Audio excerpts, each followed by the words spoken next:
And hello out there to all my Sixers fans who are in a little bit of a bad spot right now, Pags.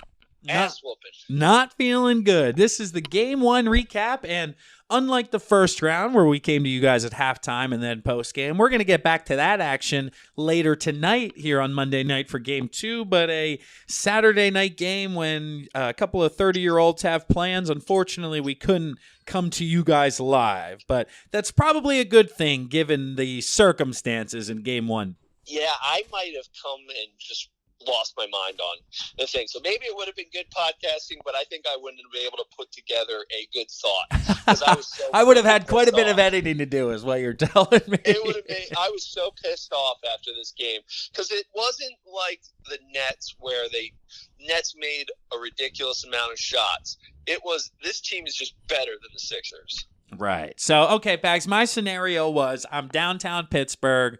We're next door to Jerome Bettis' restaurant by Heinz Field, PNC Park. So we got it on the TV eating dinner with the family. No sound, no nothing, you know what I mean? So I'm like totally isolated in my own thoughts here, trying to follow along. And at halftime, I pulled up the box score, and I'm like, okay, this Siakam and Leonard guy are killing us. Well, I didn't realize it was to the tune of 29 and 22 at halftime and eventually 45 and 29 for the game. But how were these two the only two killing us? They're the only two that shot the ball. They're the only two that scored. They outscored our starting five. Like, how as a defense 5-on-2 were we not able to slow them down? Because I didn't even realize kind of in the moment. I'm just like, man, these two are the only two guys. Like, were they just going one-on-one and winning every time? Or how was that flow, man?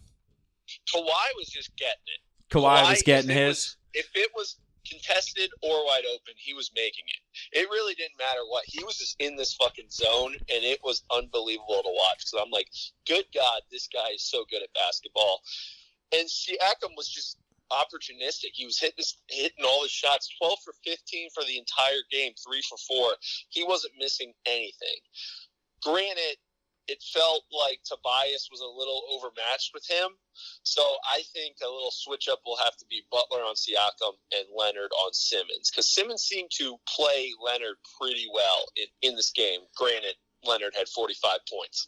So that's honestly, Pax, how it read out. Reading some articles, doing some research afterwards, was Kawhi against Ben Simmons was only 4 of 8 or 4 of 9 from the field, which put him, I think, 12 of 13 or 12 of 14 against anybody else guarding him.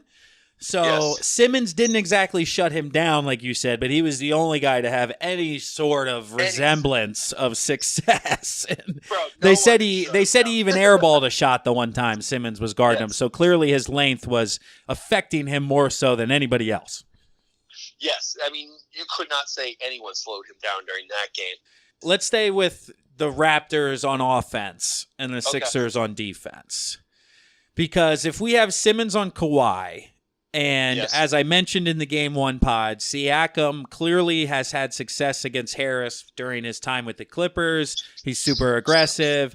And what I saw in Game 1, that's not going to change. Okay, Harris just can't guard the guy. So the only other option we have is Butler to put on Siakam, which then means, I guess, Harris is guarding Kyle Lowry, which, can he stay with him? Do you know what I'm saying? Like, I'm feeling like we're picking our poison here, Pags, but the best medicine, I think, is going to be Simmons on Leonard, Butler on Siakam, and Harris on Lowry with just help across the board. But you can't help off of Danny Green, so Redick can't help, and that leaves Embiid and the other big, man, and they just stretch you out, drive and kick, and get these open looks, dude. Is there anything, I guess, on your side that you think, talking of adjustments, how was Embiid defensively? Embiid defensively was a presence to the fact that Gasol was only getting jump shots. They weren't really getting stuff in the zone. But I just thought Embiid really wasn't a factor in any aspect of the game. It was just very frustrating to watch, man. Yeah, and that's the hard part, because now we'll transition to the other side of the court when the Sixers have the ball. And Joel Embiid, I know you have a little bit of a rant you kind of want to get into there, Pags, but I'm going to take the other side of the coin and literally tell you this was the best game he's ever played against Marc Gasol. Like, this is his ceiling. Do you know what I'm saying? It's like, oh my God, he played so bad. It's like, no, he actually played the best he's ever played. So if you're expecting better, I don't know how fucking realistic that is, but we need it, Bags. How do we get it? What is Gasol doing that's giving Embiid so much trouble? He can't push him around.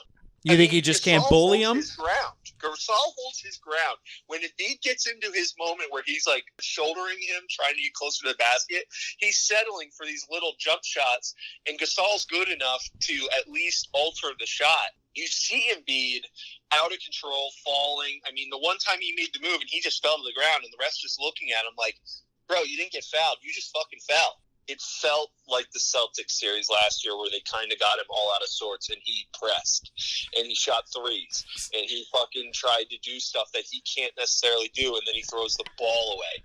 It's like, good God, you're really good. Get him in space, go one-on-one with Gasol. If you post him up, Gasol's going to hold his ground and fucking sit there, and somebody's going to come down and help, and we're going to get a turnover, and the Raptors are going to go down and turn this fucking 4-point lead into a 7-point lead, and then ultimately into like a 14-point lead. And it's just like, you see the snowball on this team, and I don't know if they figured out how to stop the snowball, because it feels like every time the snowball happens and they're playing a team that's good enough, they just never stop it, and it's frustrating to watch. Pegs, you want to know the craziest thing? I'm just reading here while you were talking about all that. What's that?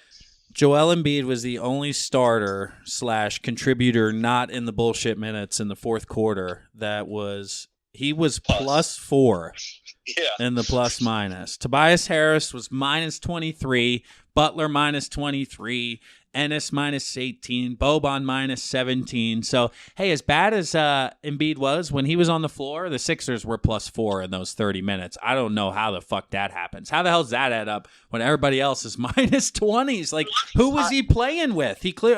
Why wasn't he playing with Harris and Butler if they're -23? Or maybe literally when Boban came in, they went from plus whatever to minus, man, and Boban -17 in 10 minutes. That's not good. No.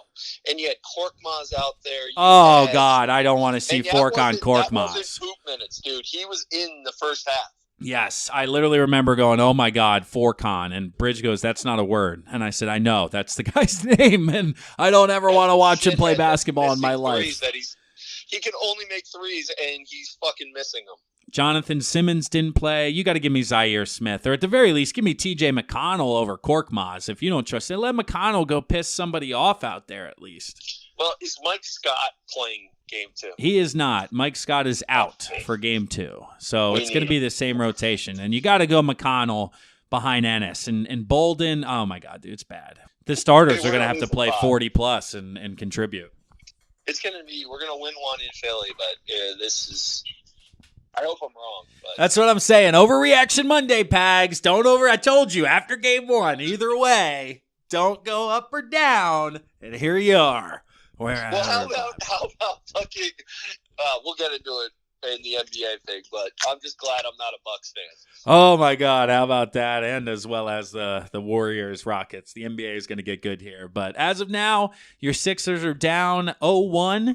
As they were supposed to be on the road against a better team. Now you look to making adjustments and steal game 2 and get your ass home with home court advantage, Pags. So keep the faith at least for one more night. If they totally look like shit when we're talking later around midnight tonight or whenever the hell the game ends, then we can discuss potentially some funeral plans for our Sixers. I'm sick of holding funeral plans for our teams. Let's go. Let's change it, Sixers. Come on.